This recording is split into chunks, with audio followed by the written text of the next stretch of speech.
Hello, this is another video of this old camera.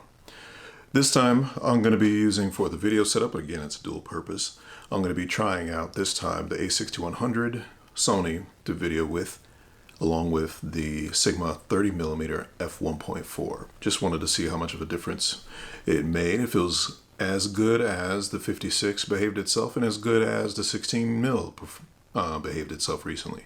The camera, so that's one part of this. Just doing a general look and feel to see how it does, along with autofocus and changing focus and silence and smoothness, etc., etc. Now, for the subject at hand, today it will be, and after I get done filming with the a6100, I'll probably end up doing another one with the ZV-1. But anyway, wanted to see if I can get better at putting this in front of my face this time instead of last time. Today's contender will be the Nikon FG. There we go. Nikon FG. See how awkward I can possibly look doing this. Beautiful camera. Really like it. Well constructed. Now, that is having already had the Nikon FE, the Nikon F3, the darling, the Ferrari, the wonderful, much sought after, beautiful Nikon F3. This time I'm going to be telling you why I like this camera more. Well, number one, it's less expensive. Number two, it has most of the functionality of the FE and the F3 that I had before. Now, nothing wrong with those cameras. I really like them, but I tend to prefer smaller SLRs. I like an OM10, for instance. I like smaller, very small ones like the Olympus Pen F.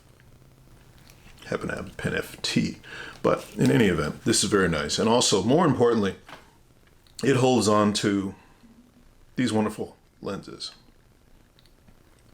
Now, here's the thing I love about this camera right here.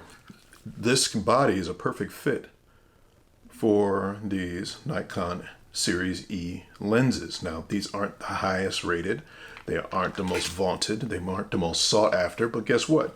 They're wonderful lenses. They're sharp. And most importantly to me, they're small. This one here, looking all the part like a 50 1.8 lens. This is the 100. See if I can get in front of it. There we go. This is the 100 to 8, which is a wonderful lens. And you see how small it is, how compact it is. And if we switch over to what is basically a pancake, do this now.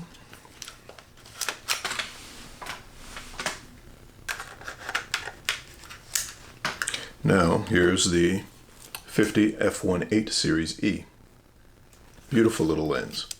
This lens is about the size I would expect of, make sure I can tilt it so I can get the lens. There we go. This is about the size I would expect normally of like a 35 or a 28 to 8. But it's a wonderful lens. And above having all the functionality, no, it's not as well built as an F3. Of course not. No, it's not as tank-like as an FE. No, it's not fully mechanical like, the FE, I believe, relies on battery power also. But this and the manual mode without batteries on this is not really worth noting because you have to use one shutter speed. It only uses one shutter speed. But this does have a hat trick. And I'll see if you can see it here. Let's see. We'll see.